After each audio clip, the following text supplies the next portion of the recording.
कृषी मंत्री धनंजय मुंडे साहेबांनी बऱ्याच जिल्ह्यांमध्ये दुष्काळाची पाहणी केलेली आहे। अतिवृष्टीमुळे बऱ्याच शेतकऱ्याचं नुकसान झालेलं आहे। राष्ट्रवादी काँग्रेस पक्षाची मागणी आहे तातडीनं पंचनामे होऊन त्याच्यावरती शेतकऱ्याला तातडीनं मदत सरकारने करावी, ही मागणी राष्ट्रवादी काँग्रेस पक्षाची आहे। कालच कृषी मंत्र्यांनी पंचनाम्याचे आदेश त्या ठिकाणी देण्यात आलेले आहेत, परंतु हेक्टरी 50,000 रुपये सरकारनं मदत द्यावी अशी मागणी आपल्या माध्यमातून मी सरकारकडे करतोय।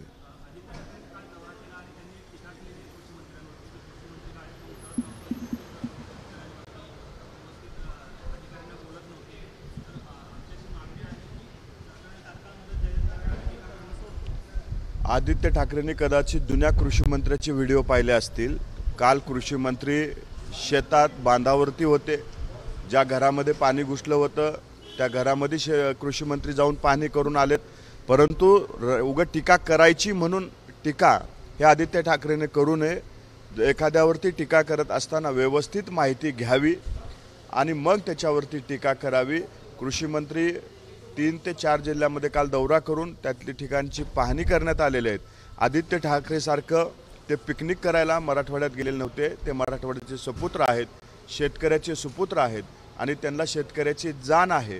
त्यांना कुठल्या शेतामध्ये कसलं पीक आहे हे माहिती आहे। आदित्य ठाकरेसारखं भुईमुगाच्या शेंगा खाली लागतात का वर लागतात हे पाहण्याची वाईट परिस्थिती त्यांच्यावरती नाही, त्याच्यामुळे त्यांनी नको त्या विषयावर न बोललेलं बरं।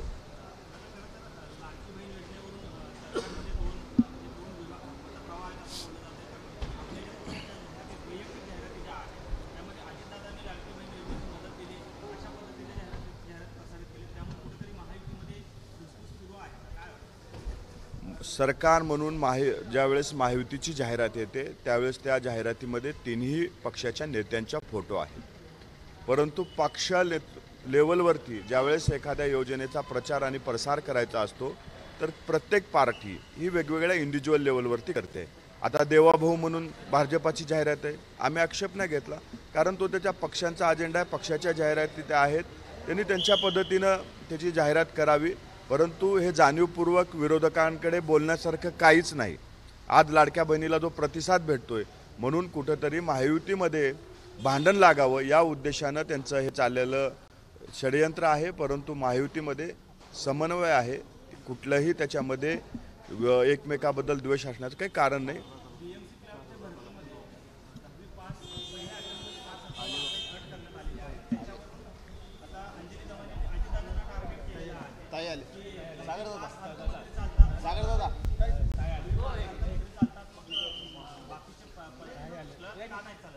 अंजली दमनियाबद्दल मी आता काही बोलणार नाही, कारण निवडणुकीच्या तोंडावरती असे आरोप करणारे तुम्हाला अजून आणखी बरेच मार्केटमध्ये येतील।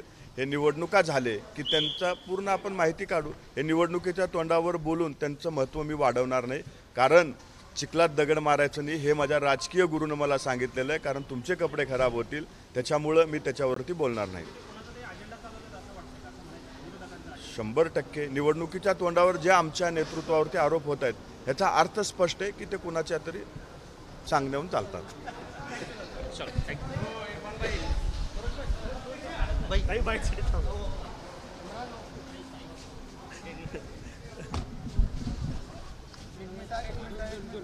एक मिनिट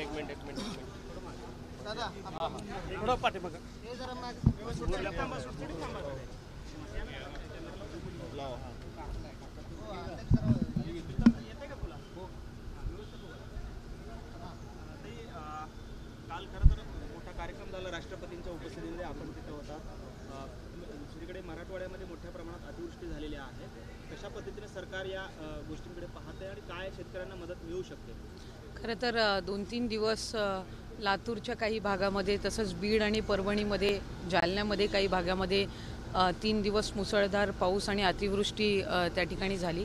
काल कार्यक्रमाच्या आधीसुद्धा राज्याचे मुख्यमंत्री एकनाथजी शिंदे साहेबांनी आणि फडणवीस साहेबांनी तिथला आढावा घेतला। त्याच्यानंतर ते काही शेतकऱ्यांसोबत सुद्धा त्यांनी संवाद साधला, जिथं नुकसान झालं होतं तिथं पाहणीसुद्धा त्यांनी त्यानिमित्ताने केली, पंचनामेचे आदेशसुद्धा दिलेले आहेत। काल कृषी मंत्री धनंजय मुंडे साहेबांनी सुद्धा परभणीचा दौरा करून तिथं सुद्धा नुकसानीची पाहणी केली। त्याच्यामुळे पंचनामे हे त्वरित करण्याचे आदेश प्रशासनाला दिले गेलेले आहेत, स्थानिक प्रशासनाला, आणि त्यानुसार जी नुकसान भरपाई आहे त्या संदर्भामध्ये शासन लवकरच निर्णय घेईल। जे निकष आहेत HDRFचे असतील, NDRFचे असतील, त्यानुसार केंद्र शासनाकडून सुद्धा काही नुकसान भरपाईच्या दृष्टिकोनातून निश्चितपणाने राज्याचे मुख्यमंत्री आणि दोन्ही उपमुख्यमंत्री त्या ठिकाणी संपर्क करतील। खरं तर लाडकी बहीण योजनेवरून सध्या महायुतीमध्ये कुठेतरी धुसफूस पाहायला मिळते।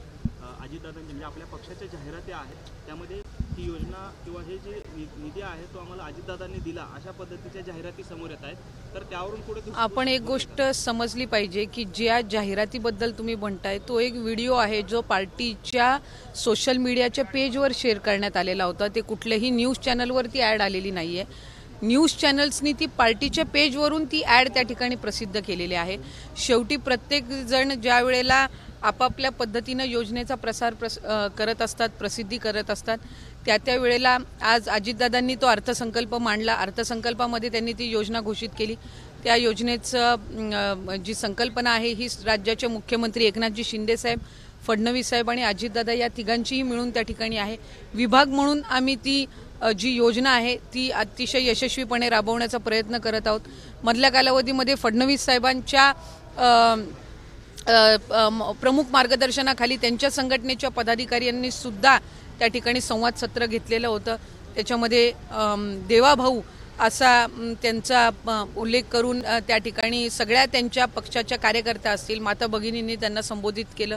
एकनाथजी शिंदे साहेब बऱ्याचशा ठिकाणी रक्षाबंधनपासूनच महिलांसोबत संवाद साधत आहेत। दादांची सुद्धा जनसन्मान यात्रा सुरू आहे, तिथं सुद्धा त्यांना माता भगिनी मोठ्या संख्येने भेटतायत आणि त्यांचे आभार मानतायत।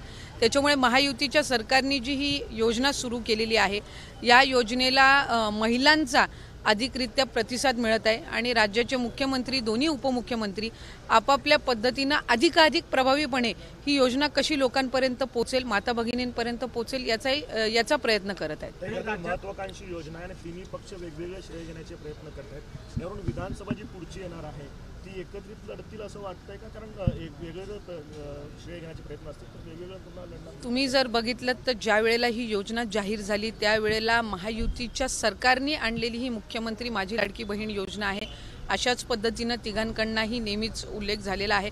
जरी दादा जनसन्मान यात्रेला जात असतील तरी त्यांच्या भाषणामध्ये, मनोगतामध्ये नेहमीच मुख्यमंत्र्यांचा म्हणजे एकनाथजी शिंदे साहेबांचा आणि फडणवीस साहेबांचाही उल्लेख त्यानिमित्ताने आवर्जून केला जात असतो। ज्यावेळेला फडणवीस साहेब कुठं भाषण करतात त्यावेळेला तेही मुख्यमंत्री आणि दादांचा त्यानिमित्ताने उल्लेख करतात। ज्यावेळेला मुख्यमंत्री महोदय कुठेही संवाद साधतात त्यावेळेला ते त्या ठिकाणी फडणवीस साहेबांचा, अजितदादांचा आणि विभाग म्हणून माझाही त्यानिमित्ताने एक लाडकी बहीण म्हणून उल्लेख करत असतात। त्याच्यामुळे महायुतीमध्ये सगळा अलबेल आहे। योजना प्रभावीपणे राबवणं याला आम्ही अधिक प्राधान्य देत आहोत। कुठे ना कुठेतरी जे योजनेला यश मिळतंय त्याचं विरोधकांमध्ये त्यांना कुठेतरी त्रास व्हायला लागलेला आहे, म्हणून अशा पद्धतीचा फेक नरेटिव्ह पसरवण्याचा ते प्रयत्न करत आहेत। जर सरकार आलं तर छत्रपती शिवाजी महाराज यांचा इतिहास बदलला जाईल असं जयंत पाटील म्हणतात। नाही, लोकसभेच्या वेळेला सुद्धा अशा पद्धतीचे नरेटिव्ह सेट करण्याचा प्रयत्न झालेला आहे की संविधान बदललं जाईल किंवा मुस्लिम समाजाला काहीतरी अडीअडचणी येतील। 14 वर्षापासून देशामध्ये पंतप्रधान नरेंद्र मोदी साहेबांचं सरकार आहे, कुठेही कोणाला अडचण आली नाही।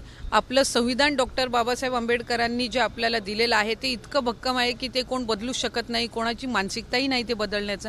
त्यामुळे त्यांना असं वाटतंय की लोकसभेला आपण तो मुद्दा चालवला, आता विधानसभेला छत्रपती शिवाजी महाराजांचं नाव घेऊन काहीतरी नरेटिव्ह सेट करायचा, असा हा केविळवाणा प्रयत्न चालू आहे। छत्रपती शिवाजी महाराज हे आपलं आराध्य दैवत आहेत, फक्त राज्याचं नाही तर संबंध हिंदुस्थानाचं आराध्य दैवत आहेत आणि त्यांच्या बाबतीमध्ये कुठलंही राजकारण होऊ नये अशी भूमिका ही निश्चितपणाने आम्हा सगळ्यांची आहे। खासगी महाविद्यालय जे आहेत विशेषतः मेडिकल कॉलेज आहेत त्याच्यामध्ये डिसेंबर 2024 पर्यंतची काही सवलत मिळायला पाहिजे, SC ST विद्यार्थी असतील, OBC असतील किंवा इतर घटकात दुर्बल घटकातले, तर तो GR किंवा तो निर्णय, तो शासन निर्णय न झाल्यामुळे त्यांना लाखो रुपये फी जी आहे त्यात भरावी लागते आणि कुठेतरी विद्यार्थ्यांची त्रेधातिरपट होते, पालकांची त्रेधातिरपट। खरं तर माझी खात्री आहे की वैद्यकीय शिक्षण विभाग जो आहे, मेडिकल कॉलेज ज्या विभागाशी निगडीत आहेत ते मंत्री महोदय हसन मुश्रीफ साहेब या संदर्भातला लवकरच निर्णय घेतील. कुठल्याही विद्यार्थ्यांचं नुकसान होणार नाही, शैक्षणिक असो आर्थिक असो याची खबरदारी निश्चितपणाने त्यांच्याकडून घेतली जाईल. कुठलाही मुद्दा आला की लाडकी बहीणमध्ये जे पैसे गेलेत त्याच्यामुळे कुठल्याही शासनाची योजना मिळत नाही असं म्हणणं आहे. या बाबतीत काही तथ्य नाही. ज्या प्रचलित असणाऱ्या योजना आहेत ते यशस्वीरित्या सुरू आहेत.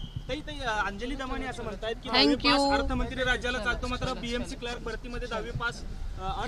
थँक्यू धन्यवाद.